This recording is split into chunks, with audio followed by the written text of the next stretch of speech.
Згадай себе малого, коли твоя уява не мала меж, і ти не бачив перед собою перешкод. Дивлячись на своїх героїв та кумирів, ти про це мріяв? Справді?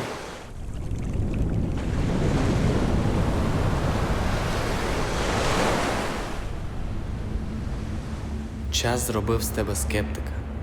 Твої цілі залишились десь далеко. Зараз вже здається, що й сенсу немає ризикувати заради чогось високого. Але подумай, скільки часу ти на все це витратив і скільки насправді приділив уваги своїм цілям. Мрійник помер тобі. Ти забив на все. І все, що ти зараз робиш, все це не для тебе. Ти робиш це для когось іншого. Для них. Вони тобі вказали, як ти повинен правильно жити. Десятки людей, що ходять навколо тебе і жаліються на життя та його несправедливість, чи на ще що-небудь, вони зробили тебе своїм однодумцем. Але ти сам в цьому винен.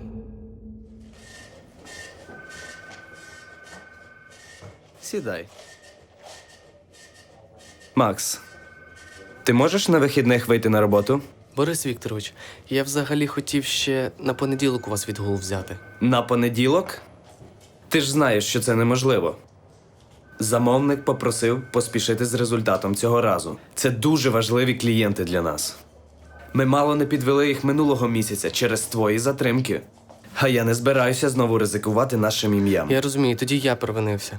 Але в мене тоді навчання багато часу забрало. Зараз все інакше. Може, Богдан мене підмінить? Богдан вже зайнятий іншим проектом. І я взагалі не розумію тебе. Ти думаєш, мені так легко далося все те, що ми зараз маємо? Чи ти не цінуєш свою посаду? Скількох студентів зараз беруть на хорошу роботу? Я тебе взяв до себе в компанію лише при умові, що твоє навчання не буде заважати праці. А ти зараз просиш ще один вихідний? Це не з приводу навчання. Це інше. Інше? Борис Вікторович, я справді не хочу задавати вам клопоту і компанії, але в мене зараз з'явився шанс здійснити свою мрію. Яку мрію? Я потрапив на кастинг кінофестивалю. Кінофестивалю. Ти серйозно? І який там головний приз? 10 тисяч гривень. Я розумію, що це невелика сума. Та й взагалі не в грошах діло. 10 тисяч. Вау! Та в мене знайомий за зйомку весілля отримує вдвічі більшу суму. Це день роботи.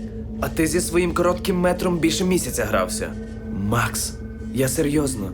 Ти не туди дивишся. Я все це пройшов, тобі це не потрібно. На вихідних ти будеш в офісі і тут немає що обговорювати. Але послухайте мене. Я потім готовий працювати 2 тижні без вихідних, навіть без преміальних. Розмову закінчено. Борис Вікторович. Максим! Я досить лояльна людина, але в той самий час радикальна. Зараз краще не сперечайся зі мною. Ще одна згадка про фестиваль.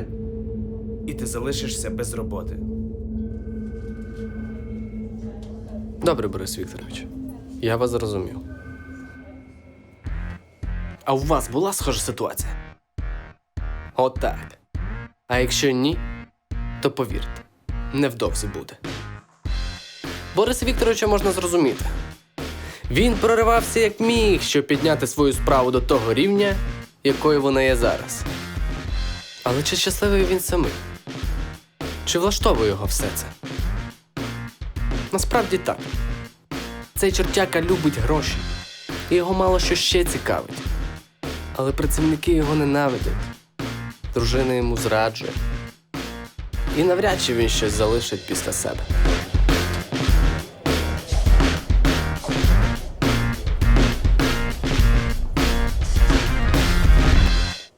Ну и что? А я тебе говорил, все было бы прикольно, если ты бы хотя бы что-то хорошее снял, понимаешь? А так кому это интересно? Вот я, допустим, еле досмотрел твой предыдущий фильм. Понимаешь, где юмор? Где экшен, в конце концов? Даю тебе совет. Если хочешь, чтобы там были какие-то просмотры на ютубе, вставь какую-то шикарную женщину туда. Я фільм не збираю закидувати в мережу. Почему? Тому що умови участі на фестивалі цього не дозволяють. Угу. И сколько ты заработаешь на нем? Та нічого не зароблю. Можливо, на фестивалі якийсь гран-при отримую. Я понял, я понял. Фильм, который никто не видел, это круто. Желаю тебе удачи, Макс. Не все так погано, як здається. Звісно, якщо мене хтось помітить на фестивалі. Вот именно, якщо. Смотри, ты вроде неплохо зарабатываешь. Зачем ты ищешь себе приключений? Ну, подумаешь, разок на выходных поработаешь. Вот я, допустим, на прошлой работе 22 дня без выходных работал. Ничего, как-то справился. И вообще, скажи спасибо Борису Викторовичу за то, что он такой добрый с нами. Мій колега є справжнім вампіром на роботі. Його головна ціль – харчуватися вашою знедоленістю. Не те, що йому в кайф бачити, як я страждаю. Ні. Але такі люди дико не переносять, коли хтось з їх оточення досягає нових вершин. А вони натомість залишаються на місці. Для них це найбільша поразка. І вони будуть робити все, що є в їх силах, щоб не дати вам зробити рішучий крок вперед. И если ты хотя бы еще раз его разозлишь, поверь мне, это будет твоя последняя выходка. Да и вообще, Макс, вряд ли ты найдешь себе достойный заработок. Город у нас маленький, Макс. И вряд ли ты будешь кому-то нужен, кроме себя самого. Думай.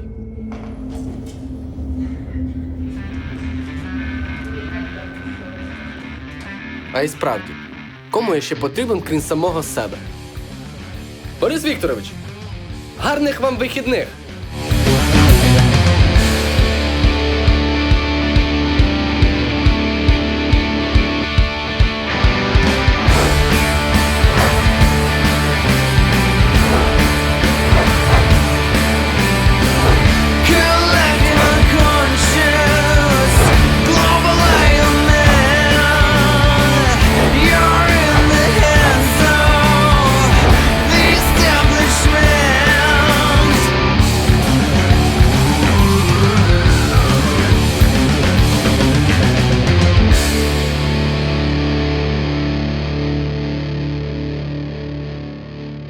Есть такая история, что если посадить крабов в одно ведро, оттуда не выберется ни один краб. Почему? Потому что как только один краб начинает выбираться, остальные его тянут назад. И вот людям очень некомфортно, когда кто-то начинает делать вещи, которые не коррелируются с их жизнью каждый день. Всі казали, що це безглузда абсолютно ідея, тобто, всі мої друзі, батьки і так далі. В плані, ти хочеш кинути круту роботу, ти хочеш кудись їхати, в цьому немає сенсу. В тебе є достатньо грошей, ти заробляєш для того, щоб подорожувати стільки, скільки ти хочеш. Для цього не потрібно звільнятися і їхати з рюкзаком. Батьки, мама плакала, що як вона скаже своїм знайомим, що в неї дочка тепер бомж. Була консультантом в Лондоні, а стала бомжом. І просто босятнічає по світу. Звільнився з роботи і пам'ятаю, як зараз цей день, коли я вже отримав на руки всі документи, відкрив двері банка, закрив, і повітря навіть було більш прохолодне і страшне. Тобто я вийшов вперше в житті, розуміючи, що я без роботи. Що в мене там на кармані залишилась якась сума грошей, і вона закінчиться. Початком бізнесу було дуже багато складнощів. Перше, це морально було важко, що в підпорядкуванні було дуже багато людей. Перші 2-3 неділі я просто приходив в свій старий гараж маленький і переживав взагалі, чи зможу прокормити свою сім'ю і чи буде в мене робота.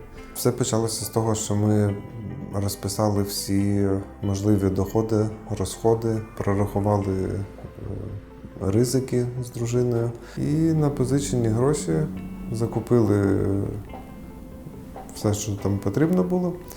По нашим розрахункам, в крайньому випадку, ми б могли продати машину, ще трошки попрацювати і все повернули. Можна звільнитись з роботи, стати музикантом і своє життя від цього не змінивши кардинально, абсолютно.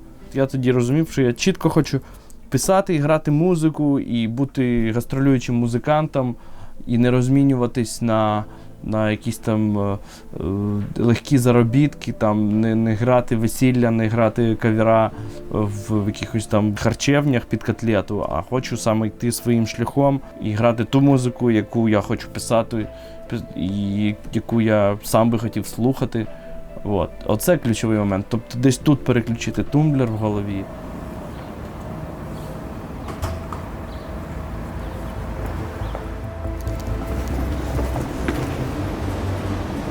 Кожного якогось руху вперед має бути якась своя жертва. Тому в моєму випадку це було те, що я залишаю свій проєкт, але натомість я отримую щось нове.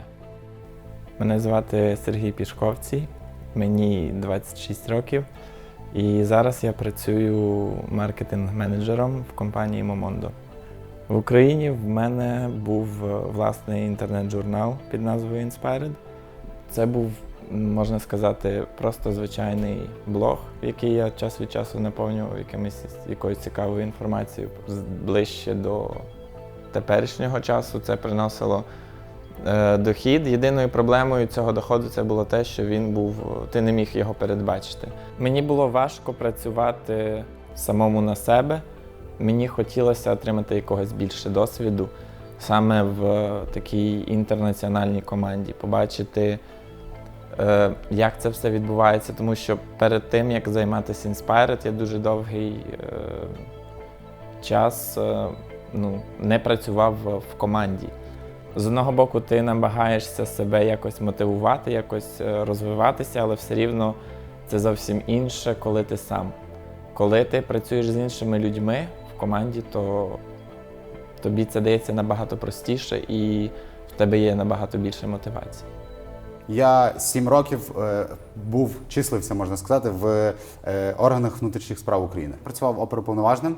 Я працював в 2 відділах: в відділі карному розшуці і в відділі по боротьбі з наркотиками. 5 місяців пройшло з дня мого звільнення, і насправді я абсолютно не шкодую на рахунок цього, тому що це, напевне, одне з найвірніших рішень в моєму свідомому віці. Це не побоятися і спробувати змінити кардинально своє життя, і спробувати змінити кардинально свій рід діяльності.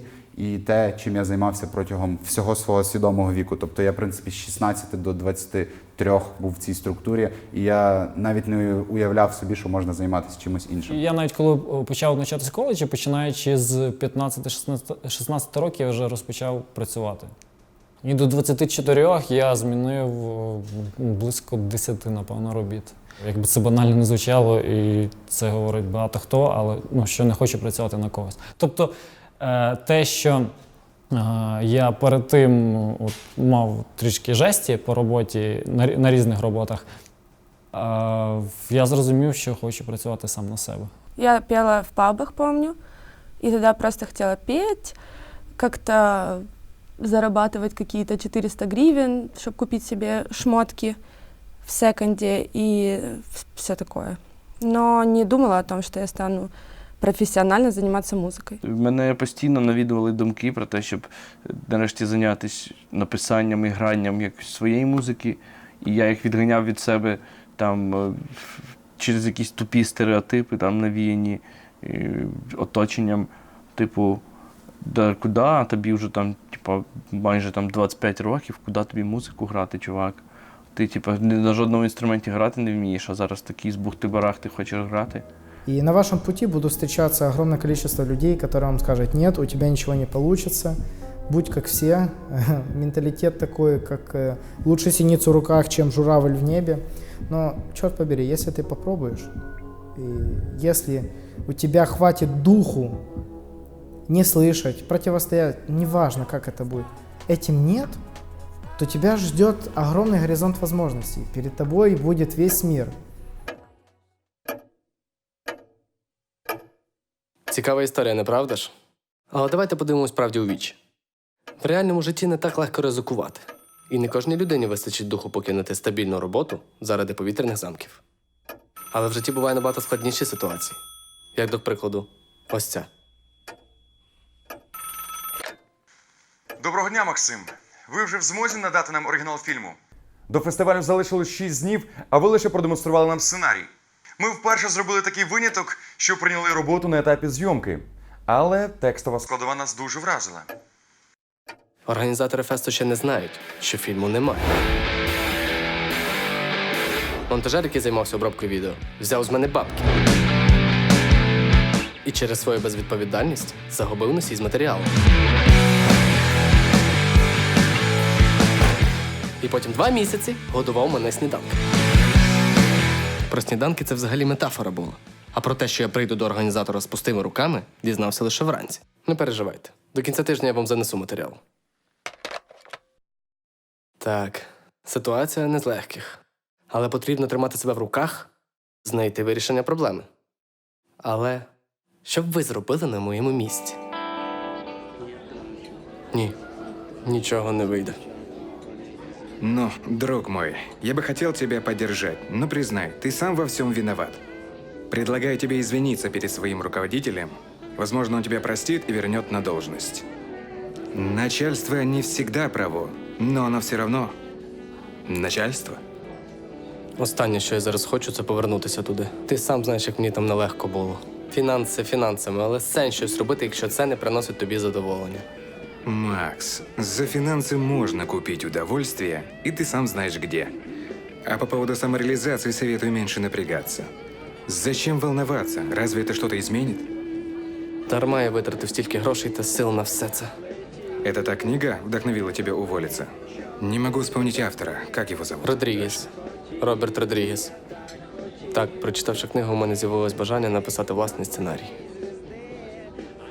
Родрігес зміг сам відзняти фільм і стати відомим. Ну, дружище, это было в США. Там были и есть перспективы. А у нас маловероятно, что тебя кто-нибудь оценит по достоинству. Да и публика сейчас разбалована. Малобюджетным кино их уже не удивишь. Якщо чесно, я вже не хочу про все це думати. Я залишився без роботи, без фільму. Я завтра не беру Бориса Вікторовича. Можливо, він візьме мене назад на роботу. Вот это другое дело. Ладно, я пойду отолью, вернусь, бахнем еще по одной. Ти справді хочеш повернутися до попереднього життя? Зазвичай хлопці починають перші розмови. О, та ти не тільки не можеш наважитись вирішити проблему, ти ще й банально дивишся на життя. Це я банально дивлюсь на життя. Ти бачив мій короткий метр. Бачила б, якби ти не прогавив свій матеріал. Прогавив його не я, а бісів монтажер. Чого ж ти такий розумний і не зробив копії? Хоч ти не сип сіль на рану. Взагалі, дівчинко, ти чому підслуховуєш чужі розмови? О, маленький, ти хочеш, щоб я тебе підтримала? Як твій друг? Не все так погано, можна повернутися на роботу. Та твоє ниття про безвихідь на весь паб чутно. Ой, не хочу втручатись в вашу розмову, але ваше ниття вже всім тут набридло. Фільма він хоче знімати. А хто нормальну роботу має робити? Заводи стоять, країні не вистачає робочих рук. Я так бачу, всі вирішили мене підтримати і повчити, як правильно жити. Тебе всі повчають, бо ти їм це дозволяєш. Здатись може кожен, і більшість здається. Це легше всього. А зібратись і здолати стіну шаблонів слабо? Боже, яка ти розумничка. Як же важко з тобою. Я розумію, ситуація не з простих, але не кожен в нашому місті займається зйомкою фільмів. Займався зйомкою фільмів. Скажу тобі так. В тебе залишилось декілька днів. Шанси на успіх мінімальні. Знімальної команди в тебе немає.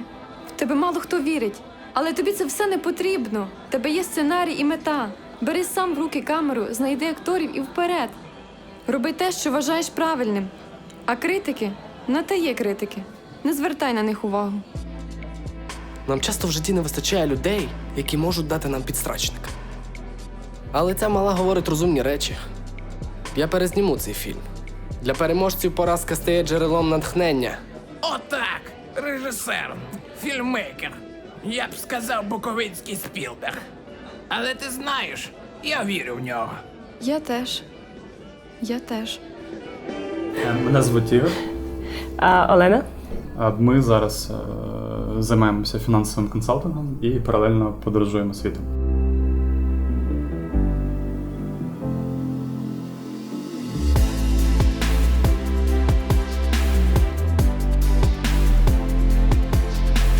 У нас з самого початку була ідея того, що коли ми виїжджаємо, просто подорожувати буде не так цікаво, як подорожувати і чимось займатися. У нас було дуже багато ідей, ми рік їх намагались втілювати, рік вони були повністю провальні.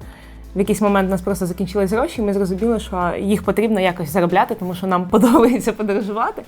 Той бізнес, яким ми зараз займаємося, це наш 6-й чи 7-й бізнес. До цього ми дуже багато намагалися заробляти гроші іншими ідеями, вони не спрацювали.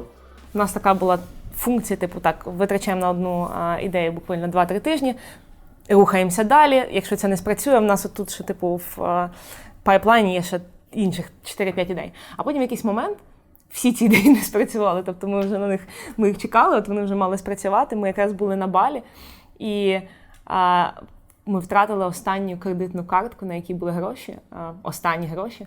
У нас не було, що переодягтись, у нас була одежа в дірках, і ми були на балі, і тут ми розуміємо, тут взагалі нічого не спрацювало, і грошей нема.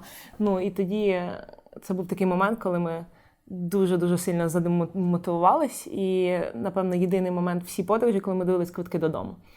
Нічого не вийшло. Ми розгубили всю нашу мотивацію, наші бізнес-проекти не спрацювали, і якось, був момент, коли здавалося, що це кінець. І це той момент, коли ти просто сидиш і думаєш, я ж рік назад сиділа в Лондоні, в такому класному, великому будівлі такій, і свого там 30-го чи 40-го поверху дивилась на Лондон, там каву пила і працювала з такими крутими клієнтами, і зараз я на балі, в мене немає сорочки, в яку передягнутися. Коли в нас закінчилися гроші і ідеї, ми просто почали працювати. Ми почали працювати за звичайні гроші фрілансерами в інтернеті, робити те, в чому ми реально розбиралися, це фінансовий консалтинг. Брали невеличкі контракти, якісь виконували безкоштовно, і буквально за півроку це виросло до свого бізнесу. І кожен раз, коли наступна ідея не вдавалася, ми казали собі, нічого, у нас є ще купа ідей, якщо ми зробимо 10, то одна з 10 вистрілить. І потім, коли вони всі не вистрілювали, Статистика не працювала. Нам почало здаватися, що може ми якісь трохи тупі або недолугі, або може це просто не наше. Нам треба повертатися додому. І якраз в той момент у нас було дві альтернативи. Перша – поїхати додому і визнати, що ми програли.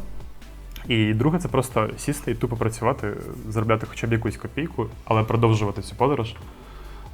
Без великих ідей, без якихось великих мрій, але їхати вперед. І ми це зробили, і потім почало все вдаватися. І частина з тих ідей, які ми намагалися реалізовувати за цей рік, вона запрацювала лише після того, як ми продовжували їхати. Коли є ризики, коли є якісь місця, куди ми хочемо потрапити, речі, які ми хочемо зробити, набагато більше креативності, набагато більше бажання, набагато більше сили вкладатися в свій бізнес, в щось прикольне, круте, і набагато більше грошей, просто як результат.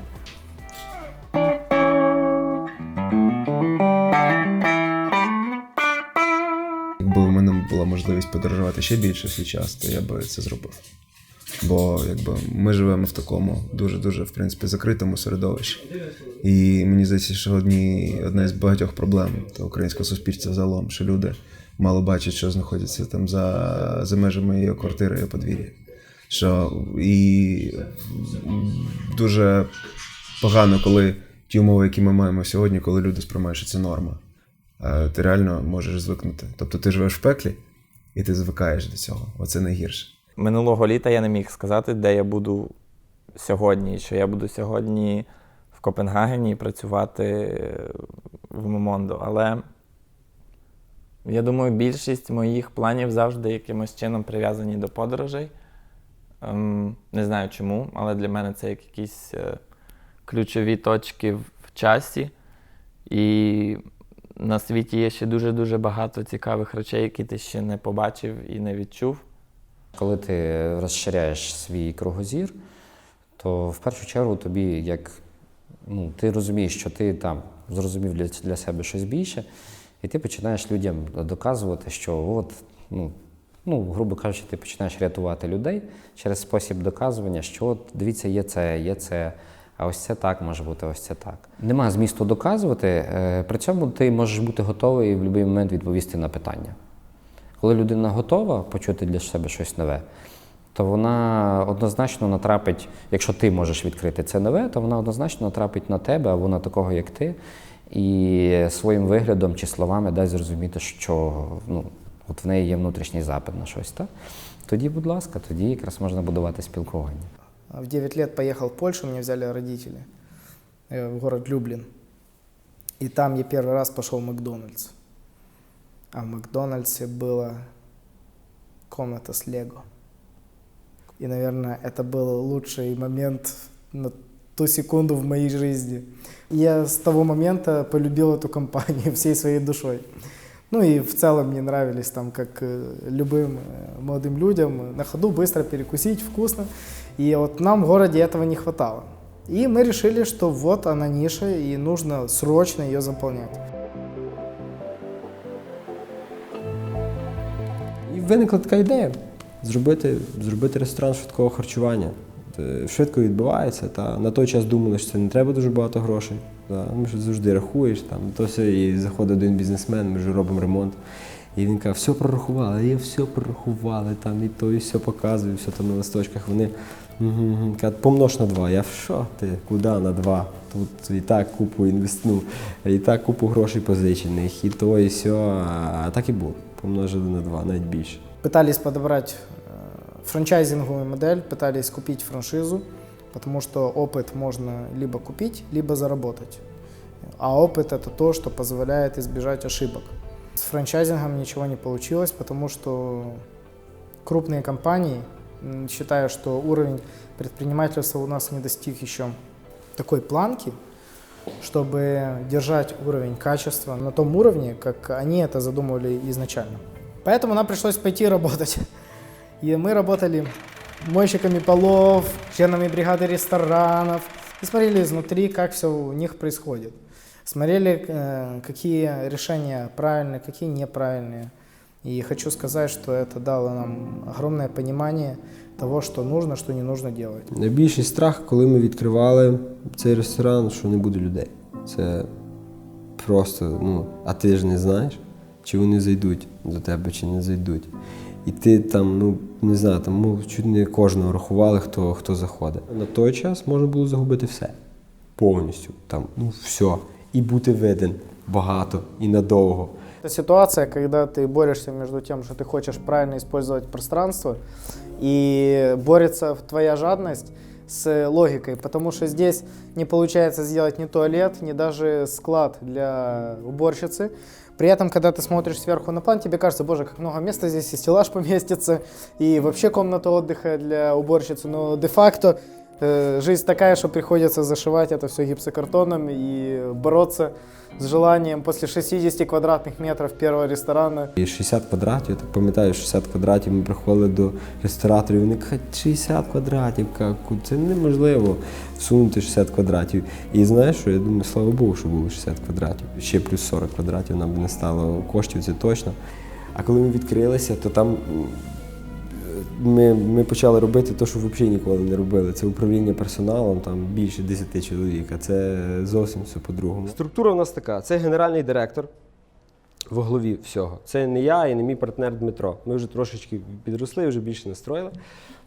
Це людина така, якій ти мусиш довіряти. От ми там вчора підписували одні договори, і юристи кажуть, якщо що, каже, то бізнес твій в руках генерального директора. І знаєте, це та людина перша, якій ви мусите довіряти. Не довіряєте генерального директора, викресліть собі цю штучку в шапці структури. У нас сейчас в компании с нами работает генеральным директором компании ОЗИ преподаватель, который 5 лет у меня преподавал, был моим куратором. Я счастлив всей своей душой, что мы нашли этого человека с Алексеем. И он внес огромное количество своего труда в компанию. Потому что после его прихода очень много чего поменялось. Однако, если бы он остался дальше преподавать, он бы зарабатывал приблизительно $100, а может быть и меньше. Не может человек, который обучает других, как зарабатывать деньги, зарабатывать $100. І коли кажеш людям, що не може банкір заробляти так само, як продавець одягу, не розуміють вони цього. Банкір – це професія, яка заслуговує на повагу, і це має бути престижно, а не в нашій країні, на жаль. Тому з'явилось бажання займатися чимось іншим.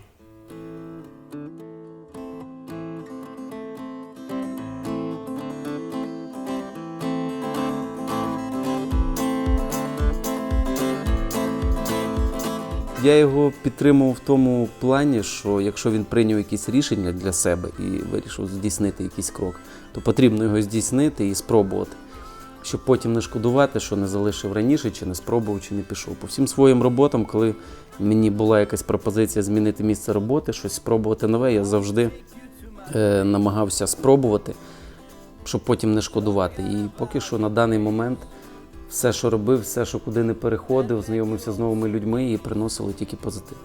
все класна перспектива, що робиться добре. Незалежно від того, яка це сфера. Чи ти ремонтуєш мотоцикли, чи ти ремонтуєш автомобілі, знімаєш відео, чи робиш морозиво. Якщо робити це добре для людей, заради людей, ти заробиш гроші. Є два варіанти. Або заробити сьогодні, і тоді різними маніпуляціями, рекламою там, і завищенням ціни і так далі. Або робити такий продукт, послуги, товари, які відповідають реальним запросам. Тобто просто працювати по-чесному і відкрито. Тоді така співпраця, вона більш ефективна. Ні, я ніколи не жалів, що залишив банк, я тільки дуже радий. Жалію лише про одне, що я його не залишив раніше і не почав власну справу. Чим більше ти ризикуєш, тим більше ти заробляєш. Все дуже просто. Все дуже просто. І коли там хтось питає і каже, там якийсь там бізнесмен, там ля-ля-ля, там, ну і що, от він заробляє стільки, от там в Штатах, там в Європі такого нема, там всі рівні, там всі цей. Я вздихаю, і якщо людина там хоча б чуть-чуть в цьому плаває, я завжди об'ясняю, кажу, ні, це не так, бо того, що перед тим, як зробити свій бізнес, підприємство, Вікіпедія, пише, на свій страх і ризик ти відкриваєш свій бізнес. Та? Ти або будеш заробляти, або втратиш все. Ти вкладаєш свій час, та? Вкладаєш кошти, зусилля і просто там, я не знаю, мільйони тонн нервів. Задля кого я тут? Мене зараз нічого не тримає. Але я все одно не покидаю це місце. Всі поїхали. Всі.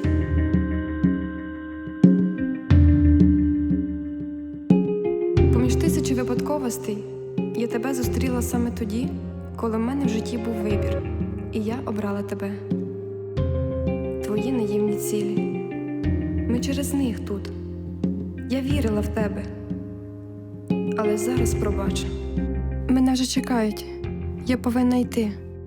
Я знаю. Іди. Це все? Все так просто?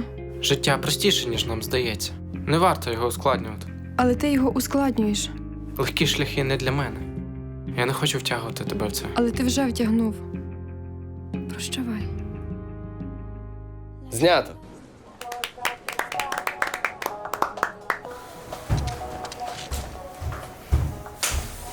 Дякую, що дав можливість прийняти участь в зйомці. Дякую, що надихнула. Та я думаю, ти б і без мене впорався. А я так не думаю. Макс, я вже можу йти? Мені завтра рано на роботу. Хотілося б виспатись. Звісно, ти молодець. Дякую. Жаль, що я не можу їм платити. Коли зможеш? Мені ж не віриться, що стільки людей вирішив мені допомогти просто так. Раніше я не стикався з такою щедрістю. Просто вони бачать, як в тебе палають очі і готові йти за тобою. Дивись, щоб я не розслабився після твоїх похвал. Як хочеш, більше тоді не буду. Цікаво дивитись за твоєю грою. В тебе гарно виходить. А в іншого актора? За ним я менше дивився. Що ти робиш ввечері? Не знаю. А що? Є одне місце чудове. Я туди приходжу, коли в мене поганий настрій або навпаки. Хочу тобі його показати. Макс, тобі телефонують. Хто це? Юрист, він переглянув документи, які надали організатори фестивалю. Там якісь проблеми. Вибач, це важливо.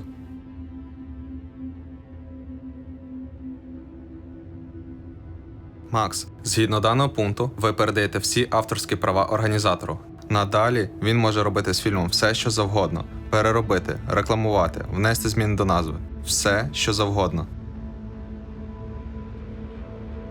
Не так легко залишатись вірним собі. І прагнути не вчиняти, як інші. Особливо, коли доля ставить перед тобою ультиматум. Є ситуації, коли дійсно важко зробити правильний вибір. Договори прописані таким чином, що, по суті, автор там позбавляється всіх своїх авторських прав і практично без компенсації. Та? Тобто таким чином прописано, що автор передає всі права на фільм, особа, яка їх отримує, там, чи це продюсер, чи це хто має право використовувати цей фільм будь-яким чином, при тому не сплачуючи автору ніяку нагороду. По суті, це прямо не обдурює клієнта, бо це прописано в договорі, але договір складений дуже кабальний, та? Тобто, що клієнт, по суті, втрачає все.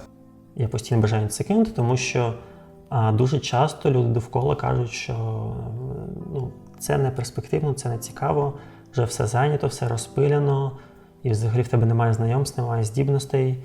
Все це здається складно, складніше, ніж здається зазвичай, коли ти читаєш там книги Родрігеса або інтерв'ю Спілберга дивишся. Все якось таке враження, що в іншій країні це було б легше. Але мені здається, що це лише враження. Тобто люди жаліються, люди кажуть, що все погано, жити тут не варто, треба звідси їхати, а що робити? Та ми теж нікому не потрібні. І люди замість того, щоб витрачати свою енергію і казати настільки тут негативно, шукати винних, краще би просто стулили пельку і себе обвинувачували. І все. Ми самі винні. Хочеться це кинути, хочеться знайти нормальну роботу, більш прибуткову. Але насправді потрібно займатися тим, що тобі цікаво, що тебе драйвить. Тому що гроші – це те, що приходить, те, що йде, а потім за 20 років проснутися і зрозуміти, що ти прожив не своє життя, робив речі, які тобі насправді не цікаві, робив те, що цікаво твоїм батькам або друзям. Мені здається, це було б дуже сумно. Але врешті, якщо дуже багато длупати цю стіну, то там через якийсь час вона не може не піддатися. Якби я собі сама відправила листа і написала, що от подивишся, що все буде добре, мені, напевно, було б спокійніше. Тому що мені було настільки погано довгий час, і я настільки в себе зневірилася, що навіть зараз мені оці комплекси дуже заважають. І від деяких я так і не можу позбавитися, тому що вони настільки глибоко засіли у мене в голові. Мне помогает справиться с волнением, когда я вспоминаю ситуации, которые были хуже. Когда мне тяжело, я вспоминаю, ничего страшного, было же хуже. И когда нету этого хуже, когда ты думаешь, ничего страшного, было же хуже, а потом думаешь, минуточку, хуже же не было, вот оно самое худшее, то лично мне помогает, я читаю биографии великих людей. И оно очень отвлекает, потому что ты думаешь, да, у меня нет проблем. Вот, например, полковник Сандерс, человек, который открыл одну из крупнейших сетей фастфуда KFC, он в 50, если не ошибаюсь, 6 лет осознал, что он никак не прожил свою жизнь, он был и кочегаром, и юристом, и всем на свете, там около 7 профессий, 10, где он нигде себя никак не реализовал. И он в конце понял, что он умеет неплохо готовить, рецепт крылышек по рецепту его мамы. И он ходил и предлагал свой рецепт разным ресторанам. И вот есть то ли легенда, то ли правда, но говорят сами KFC, что задокументировано, 1006 отказов получил человек. Я не знаю, как нужно справиться с волнением или как нужно себя вести, какие аргументы себе прикладывать, чтобы 1006 раз тебе сказали «нет». И ты после этого думаешь, боже, что этот отказик, который мне сегодня дали, я еще раз попробую. Если Сандерс пробовал 1006 раз, я, пожалуй, и третий, и четвертый также смогу. Я думаю, що якщо б мені розказали, нехай буде не 10, а 15 років тому, що мене чекає в майбутньому, я би точно від цього відмовився. Але з позиції теперішнього себе, я точно би повторив все те саме, що я пройшов, тому що завдяки цьому досвіду якраз є і я, є той, який є зараз. Якихось таких негараздів чи проблем не було. А чому не було? Напевно, тому що я заздалегідь був готовий до цього всього. Тобто в мене завжди продумані варіанти від і до. Тому навіть якщо був якийсь спад, то я до цього був готовий і в мене были решения? Наверное, были эти падения. Я просто такой человек, который...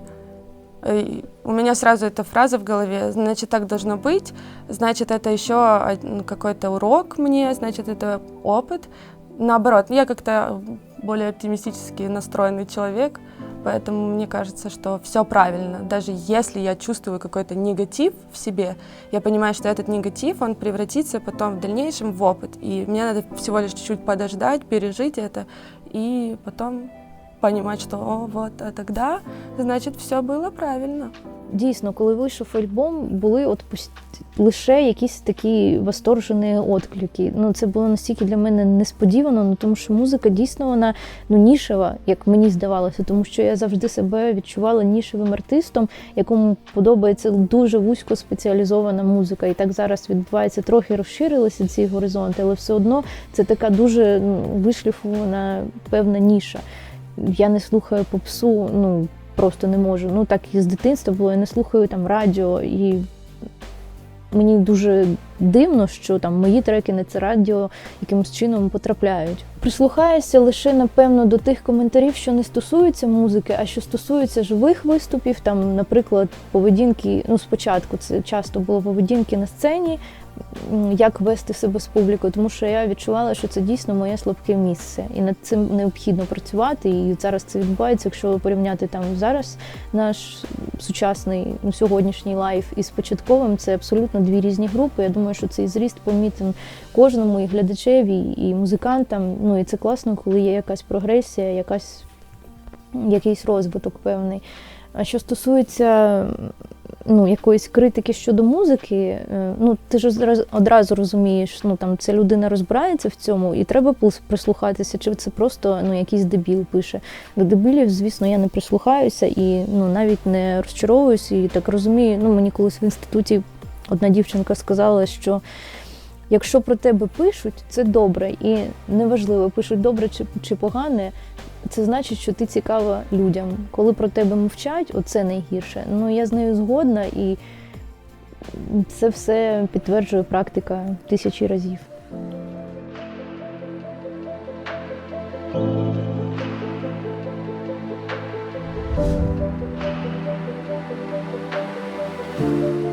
Не буду говорити, які саме, але один із років фестивалю війшов у нас у мінус. Такий хороший мінус. Після цього ми вже входили весь час в плюс, бо ми вже зрозуміли, що і як. Тобто досвід і набиті шишки. Просто треба фігачити і все вийде. Бо так і виходить наразі. У мене не було ніколи отак же оп, і все відразу відбулося. Якогось великого скачка і грандіозного успіху в мене ще не було. Я сподіваюся, це все попереду. І я дуже помаленькими, але, сподіваюся, чіткими кроками рухаюсь вперед.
В будущем, я считаю, искренность и золото будут соизмеримы один к одному. Потому как в нашей стране, в Украине, бытует мнение, что добиться успеха можно только путем того, что ты кого-то подсиживаешь или предаешь, или вот по извилистой скользкой дорожке политики пробираешься наверх. Нет, твоя деловая репутация будет определять то, сколько ты зарабатываешь в будущем. И если ты идеальный человек и хороший, про это может и никто не узнать никогда. Но если ты негодяй, про это будут знать все и очень быстро. По-перше, я був 3 рази банкротом. Так що я, як згідно американської статистики, план на мільйонера здав. Є така статистика, що в середньому мільйонери в минулому 3 там, з копійками раз банкрутували. Так? Тобто це не обов'язково, але це є там середня цифра. Банкротство – це є певні помилки, які виходять з твого досвіду, в першу чергу з твого досвіду. Коли ти помиляєшся, ти неправильно розраховуєш свої ресурси, свої сили і доходиш до тієї ситуації банальної, коли тобі не вистачає доходів, щоб перекрити розходи. Так? В той момент дійсно ти можеш не бачити всіх виходів, і тобі доводиться приймати важкі рішення, тобто закривати проекти, з якими в тебе є емоційний зв'язок, іти на певні дуже некомфортні кроки. Але якраз саме ці речі, вони дозволяють розширити твої можливості, твою амплітуду взагалі дій. Пожалуй, вот это умение оглядываться назад и оценивать эффективность своих действий поможет в будущем добиться лучшей точности. Есть же известная байка, когда очень крутого бизнесмена, миллиардера спросили, что позволяет вам зарабатывать такое большое количество денег. Он сказал, правильное решение. Они говорят, хорошо, откуда берутся правильные решения? Он говорит, опыт. Говорят, а откуда взяться опыт? Он говорит, неправильные решения. То есть для того, чтобы у тебя появились правильные решения, ты должен совершить ряд неправильных решений. И вот, наверное, умение не бояться, умение совершать вот эти действия для того, чтобы появлялись неправильные решения, будет очень важным.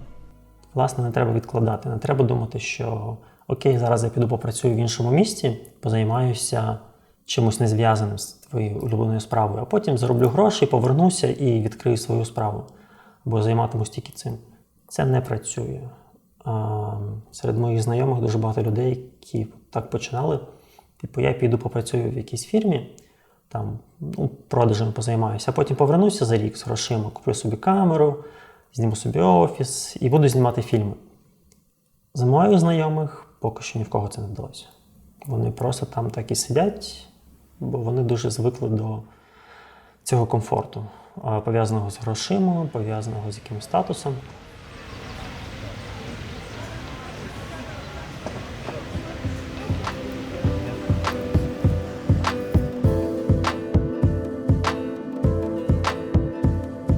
Основна моя діяльність, якою я зараз займаюся, це наше кафе.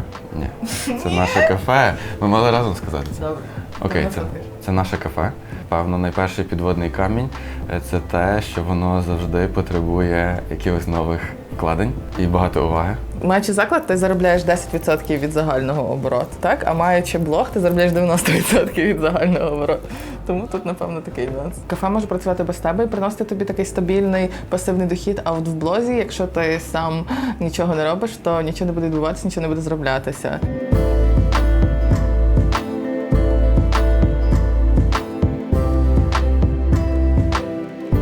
В мене ніколи не було за мету саме, не знаю, зробити блог комерційною якоюсь платформою. Завжди просто ти робив те, що тобі подобається, і відповідно воно приносило задоволення. Так, блог дуже забирає багато часу. Насправді це робота без вихідних, без лікарняних, навіть образно, якщо я їду в відпустку, я ж мушу про це розказати, тому що, ну як так? Але, в принципі, з моєї точки зору, краще все-таки працювати десь на березі якогось басейну, ніж вдома. Тому я за таку роботу. Мені подобається, все-таки плюсів від цієї професії значно більше. Так, є момент, коли ми всюди запізнюємося, тому що постійно на вулиці до нас підходять люди, хочуть з нами сфотографуватися, щось нам розказати, привітатися, і ти постійно запізнюєшся. Але всі вже звикли, що ти такий, напевно. А з нюансів те, що ти не можеш ніколи розслабитись. Важко працювати все-таки з людьми. Так як ще одна з як заробляти на блозі – це реклама. І так як в тебе не один працедавець, а їх тисячі, трохи важко зі всіма знайти спільну мову. Але ми стараємося. До речі, на рахунок блогу я не ставлю якихось цілей. В принципі, ми просто робимо те, що нам подобається, і мені подобається, як він органічно розвивається. Так, до речі, це мене, наприклад, там раніше я читав якісь книжки по мотивації, ще щось, час від часу ти на щось таке натикаєшся. І основна там, наприклад, рекомендація всюди – це, ставити ціль і ще поставити її там, наприклад, в 2 рази або в 5 разів більшою. Тобто, і, наприклад, Танін блог – це як приклад, що це зовсім не працює, тому що не ставилась ніяка ціль, і він настільки класно розвинувся. Я думаю, найбільша перешкода в досягненні якогось успіху – це лінь. Тобто, якщо перебороти одну всього лише рису з твого характеру, ти можеш досягнути практично всього. Якщо вміти, не знаю, навіть організувати час, це не про мене, тому що я дуже людина спонтанна, людина емоція, і тільки от зараз я навчилась жити по календарю хоч трошечки. До того це все було, окей, зараз, сьогодні нагадали, я зробила, але все рівно воно виходило. І тому я думаю, все-таки, якщо побороти лінь, то можна добитися всього і трошки більше.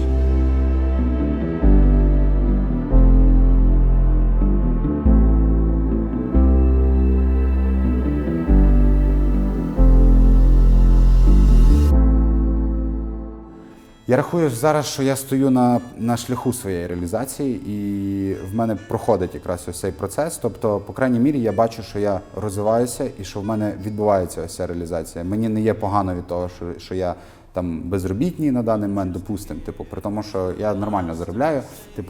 Мені самого себе забезпечувати вистачає. Я оплачую квартиру, оплачую їжу, хавчан, точніше їжа і подорожі, в принципі, мені на все вистачає. І тому я розумію, що все-таки це є шлях реалізації, який мені надзвичайно сильно подобається. Більшість людей, які казали мені, коли я звільнився з роботи, яка на той час була, в принципі, досить для чернівців добре оплачуємою, з вільним графіком, грубо кажучи, роботи. І мені всі казали, ти, чувак, дарма ти це робиш, воно тобі боком вилізе, ти просто, життя тебе розбалувало, ти собі шукаєш сам проблем. Але більшість теж змінили зараз свою думку. Багато хто просто не говорить не це в лице, бо людям часто важко визнавати свої помилки.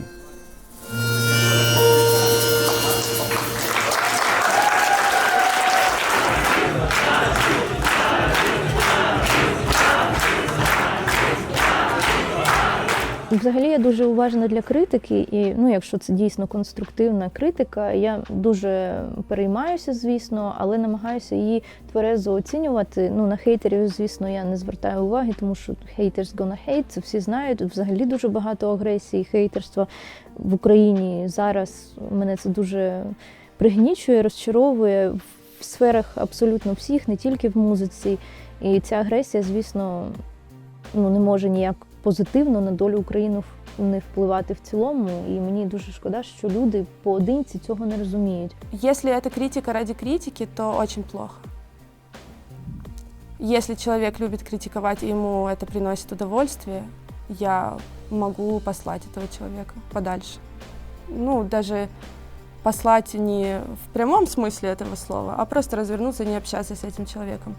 Но если это доброжелательная критика ради того, чтобы помочь мне, то я только за. Пожалуйста, критикуйте меня, чтобы я понимала, что мне делать дальше, что не так. На протяжении всего твоего пути тебя ждет огромное количество «нет», огромное количество «у тебя не получится». Возможно, в тебя не будет верить твоя жена или твои родители, будут говорить «зачем?». Они скажут лучше ты будешь просто исполнителем на какой-то работе, или не нужно рисковать, лучше пойти на государственную работу, там у тебя стабильно. Это слово «стабильность», оно очень мнимое, потому что ты работаешь на того, кто не побоялся. А стабильность это какая? Сегодня ты придешь на работу, а ты уволен. Никакая это не стабильность. Морозиво хороша штука, але на тому етапі це не називався бізнес, це називалось хобі. Просто настав такий момент, що потрібно було обирати.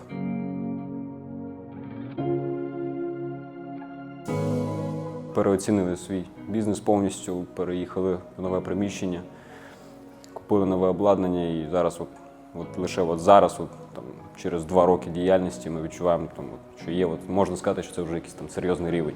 Прийшло розуміння того, чим я буду займатися все життя. І це стан, який доволі важко описати. Це стан тоді, коли ти палаєш своєю роботою, коли тобі не принципово сидіти вдома, нічого не робити або працювати. Мене часто питають, як там твоя робота, як успіхи. І я завжди відповідаю, що я не працюю, я безробітний. Тому що робота переросла в життя, і я отримав від неї задоволення. Був період, коли півроку жодного вихідного. І коли я кажу жодного вихідного, це от реально зранку до ночі ти працюєш. Тобто був і такий період. Був період, коли замовлення в кращому випадку віддавали в ноль, тому що багато було, скажімо так, нюансів. І багато чого переробляли. Знову ж таки, це все нормально. Це нормальна практика, було б неправильно, якби такого не було. Як сказав мій батько, якщо тобі важко, то є ймовірність, що ти на правильному шляху. Ну, якщо так оцінювати, то ми точно неправильно. Существует ли гипотеза, которая может тебе дать возможность с нуля заработать $1 миллион за 1 месяц долларов? Существует, точно. Просто наша с тобой точность не позволяет ее определить. Нет ничего невозможного. Это фраза, которая в себя вбирает абсолютно, я не знаю, даже это все идеи людей, которые чего-то добились. Так же, как и ты подойдешь к человеку, который работает на зарплате 1300 гривен, скажешь, можно заработать там $500 в месяц. Он скажет, не фантазируй. Но ты знаешь, делай раз, два, три, и все понятно. У кого-то есть деньги, поэтому у него случилось. Нет, ребята, вы можете прямо сейчас, если вы что-то захотели, встать и подумать, блин, слушай, а что бы я хотел делать? Я хочу шить вещи. Найти швею, сделать лекало и пошить свои вещи, и потом продавать. Висновків було багато. Висновків було така кількість, що я радий, що були ці проблеми. Як їх обходити, немає сценарію. Сценарій лише один. Ти маєш палати своєю роботою, вона має йти зсередини від тебе. А если, возможно, все как в тумане и непонятно. И рассеивает туман только одно – действие.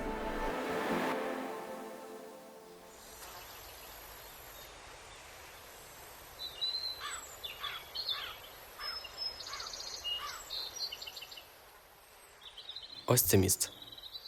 На цьому пагорбі рідко бувають люди. Тут я написав свій сценарій. Дуже символічно виходить, що ми сюди прийшли сьогодні після цього всього. Це дуже серйозний вчинок. Ти молодець. Це було дуже важке рішення для мене. Погрози неприємні з їх сторони, але злити в мережу фільм в той час, коли більшість просто віддала свої роботи на цей продажний фестиваль, це дуже сміливий вчинок. Так, скільки всього ми пройшли. Але далі буде ще складніше. Буде. Але ти з цим впораєшся. Пам'ятаєте, як у складній миті вашого життя вам все набридало, терпець рвався по повній, і ви вирішували щось змінити? Але наступного дня ви прокидались, спілкувались з вашими друзями, колегами, родичами. І вони вас заспокоювали, можливо, відмовляли, і ви вирішили ще трішки почекати. Але час йшов, а у вас все ще залишалось без змін. Дуже страшно щось міняти, справді. Особливо, коли підтримка відсутня, і ви намагаєтесь зробити спробу, і щось не вдається, і ви повертаєтесь до старого життя, боячись отримати повну поразку. Слова, які ви зараз чули, вони є справді справжні і щирі. Всім героям нашого фільму було страшно. Але їх відрізняє від решти те, що вони ризикнули. І коли їм щось не вдавалось, вони пробували знову і знову. Ми не побоялись і відзняли фільм без професійної техніки, без бюджету, без підтримки. Актори, що знімалися у фільмі, це звичайні студенти, продавці в магазинах та молодь, яка просто ще шукає себе. Але для чого я вам це розповідаю? Поміж мільйонів людей є одиниці мрійників, в яких в душі запалюється вогник. Але завжди є сотні тих, хто хоче його погасити. Шлях, сповнений перепон, буде сповнений і людей, які будуть говорити вам, що ви чогось не можете. Що б ви не робили, вас завжди будуть критикувати. Потрібно дуже ретельно обирати, кого потрібно слухати, за ким слідувати, а частіше всього йти просто наосліп. Вам все ще лячно? Можливо. Але зараз саме ця мить, коли потрібно зробити крок вперед.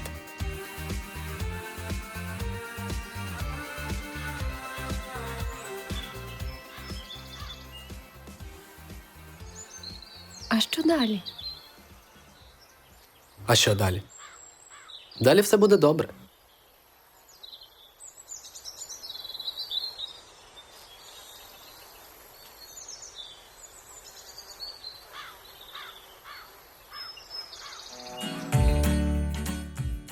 Максим!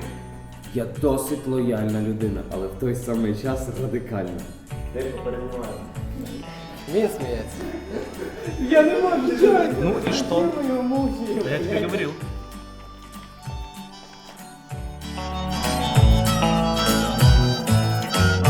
I was thinking, by the way the world is turning. That was an ordinary day. The day was really boring. But then you knock it on my door.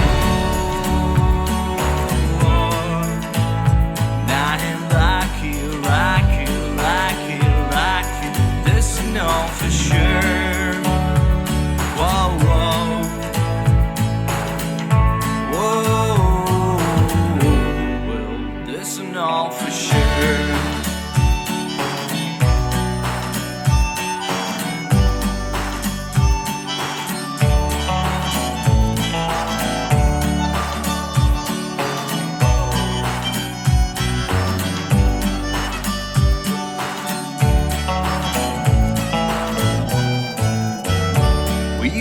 Searching for the place where there's no people around us. Time keeps running through our hands, and everything will turn to dust. But then you knock it on my door.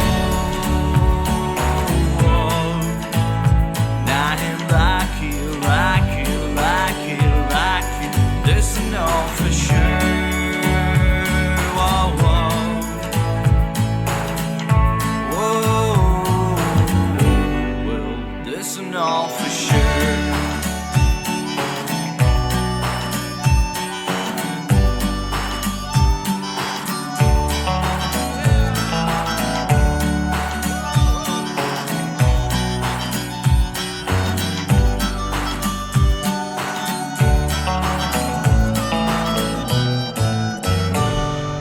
I won't say this words, but it'll be just a song.